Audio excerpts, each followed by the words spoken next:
Global માર્કેટ્સની update સાથે જોડાયા છે સહયોગી નીરજ કંસારા. Neeraj, good morning. અને આજે કઈ રીતે ક્યુઝ આપણને એક સેટઅપ બનતું દેખાઈ રહ્યું છે વૈશ્વિક બજાર તરફથી? જી ગુડ મોર્નિંગ ચારની. અને જુઓ આજના દિવસે એટલે ગઈકાલનો દિવસ અમેરિકાના બજારનો ટેકનિકલી 2024નું પહેલું ટ્રેડિંગ સેશન હતું અને પહેલા ટ્રેડિંગ સેશનમાં આપણે અમેરિકાના બજારોની અંદર થોડો ઘટાડો આવતો જોવા મળ્યો છે. વેલ ગઈકાલે ડાવ આપણને થોડુંક ફ્લેટ ક્લોઝિંગ આપતું જોવા મળ્યું, પરંતુ જુઓ નાસ્ડેકની અંદર ગઈકાલે આપણને એક બહુ મોટો ઘટાડો જોયો છે અને S&P 500 પણ ગઈકાલે અહીંયાથી ઘટીને આપણને બંધ થતા દેખાયા છે. હવે ઘણા બધા બ્રોકરેજ હાઉસ હતા, તેમના દ્વારા ટેક કંપનીઓને ડાઉનગ્રેડ કરવામાં આવી હતી, જેને કારણે અહીંયાથી આપણે આ ઘટાડો આવતા ખાસ કરીને જોયો હતો. અને બીજી તરફ ડેટ માર્કેટમાં પણ જે ઘણા બધા ગ્રોથ શેર્સ છે એની અંદર આપણને એક દબાણ જોવા મળ્યું, જેને કારણે અહીંયા પણ આપણને આ પણ એક ફેક્ટર બનતું થયું કે અમેરિકાના બજારમાં થોડીક નરમાશ આવતી આપણને દેખાય. ઘણી બધી કંપનીઓ પર ગઈકાલે ડાઉનગ્રેડ આવ્યા અને એને કારણે બજારની અંદર એક ઓવરઓલ અસર આવી. એમાં સૌથી પહેલાં આપણે એપલની વાત કરી લઈએ તો બાર્કલીઝે કંપનીને અહીંયાથી ડાઉનગ્રેડ કરી છે. હવે તેમણે અહીંયાથી ડાઉનગ્રેડ તો કરી છે, સાથે જ અંડરવેટનું રેટિંગ પણ આપ્યું છે. અને આ જ કારણ હતું કે ગઈકાલે લગભગ આ શેરની અંદર આપણને 4% ઘટાડો જોવા મળ્યો. આની સાથે તે જે મોડર્નાનો શેર હતો તેમાં થોડી તેજી જોવા મળી હતી. ઓપનહાઇમરે કંપનીને અપગ્રેડ કરી છે, તેમણે આઉટ પરફોર્મનું રેટિંગ અહીંયાથી આપણને આપતા જોવા મળ્યા અને ગઈકાલે જો ત્યાં આગળ આપણને 14% સારી એવી તેજી પણ જોવા મળી. જે બોઈંગની કંપની છે કે જે પ્લેન બનાવે છે એમની જે એમાં પણ કાલે આપણે થોડો ઘટાડો જોવા મળ્યો. ગોલ્ડમેન સેક્સ દ્વારા એમને અહીંયાથી પોતાના કન્વિક્શન લિસ્ટમાંથી બહાર કાઢવામાં આવ્યો છે, જેને કારણે ગઈકાલે 3% વધારે તે ઘટાડો આપણને બોઈંગમાં જોવા મળ્યો. પરંતુ બીજી તરફ જે સિટી ગ્રુપ છે એની અંદર એક સારી એવી આપણને તેજી જોવા મળી. ગઈકાલે વેલ્સ ફાર્ગોએ કંપનીનું લક્ષ્ય વધાર્યું હતું, $60 હતું પહેલાં, એ વધારીને $70 કરી નાખ્યું છે અને એને કારણે આપણને આ સ્ટોકની અંદર પણ ગઈકાલે 3% વધારો જોવા મળ્યો.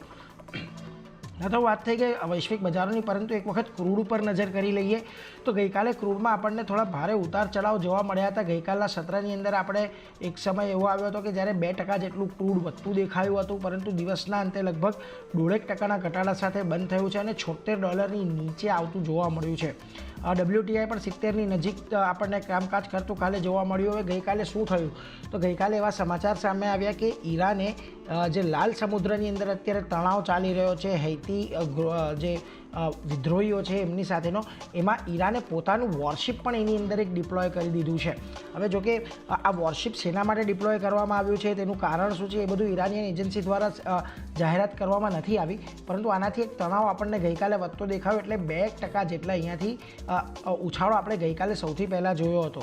પરંતુ એક તરફ યુએસના જે આંકડા આવ્યા છે અને માંગ ઘટી રહી છે, અને એ બધાની વચ્ચે જે ઓઇલ કંપનીઓ છે કે જે શિપિંગ કંપનીઓ છે એમણે પોતાનો રૂટ સુએઝ કેનલ અને રેડ સી તરફથી ડાયવર્ટ કરીને સાઉથ ઓફ આફ્રિકાના જે દક્ષિણ તરફનો જે રૂટ છે તે અપનાવવાનો ચાલુ કરી દીધો છે. એટલે સપ્લાયની અંદર કોઈ પ્રકારનો વિક્ષેપ નહીં આવે એવું અહીંયાથી ટ્રેડર્સ માની રહ્યા છે. અને આ જ કારણ હતું કે 2% જે ઉપરના સ્તર આપણને જોવા મળ્યા હતા ત્યાંથી ગઈકાલે આપણને એક નફા વસૂલી જોવા મળી ને 1.5% ઘટાડા સાથે ગઈકાલે આપણને ક્રૂડની અંદર ક્લોઝિંગ આવતું જોવા મળ્યું. એટલે ઓવરઓલ ક્રૂડના ફ્રન્ટ પરથી પણ ગઈકાલે એક સારો એવો એક્શન આપણને જોવા મળ્યું. એશિયાના બજારો પર નજર કરશો, આજે નિક્કેના બજારો તો બંધ છે, પરંતુ આજે સાઉથ કોરિયા છે, શાંઘાઈ, હેંગસેંગ બધે મોટે ભાગે આપણને ઘટાડા તરફીનો કારોબાર એશિયાના બજારોની અંદર જોવા મળી રહ્યો છે. એટલે AFQsને પણ ધ્યાનમાં રાખીએ. અને સૌથી છેલ્લા આપણે ગિફ્ટ નિફ્ટીના ક્યુઝ પર આવીએ તો જુઓ ગઈકાલે આપણને જે નિફ્ટી ફ્યુચર્સનું ક્લોઝિંગ છે એ 21,756ની આજુબાજુ જોવા મળ્યું હતું. અને આજે સવારે જે આપણને ગિફ્ટ નિફ્ટી તરફથી સંકેત મળી રહ્યા છે 21,681ની આજુબાજુના છે. એ લગભગ 76 પોઈન્ટનું ગેપડાઉનના સંકેત અહીંયા આપણને અત્યારે ગિફ્ટ નિફ્ટી તરફથી મળી રહ્યા છે. અને આમ પણ ગઈકાલે જે આપણે એક પ્રોફિટ બુકિંગ આપણા બજારમાં જોયું હતું, આજે થોડું આપણને અહીંયાથી પણ નેગેટિવ રહેતું જોવા મળી શકે છે. તો ઓવરઓલ થોડા નેગેટિવ સંકેતો આજે વૈશ્વિક બજાર આપણા માટે સંકેત આપી રહ્યું છે. જી નીરજ.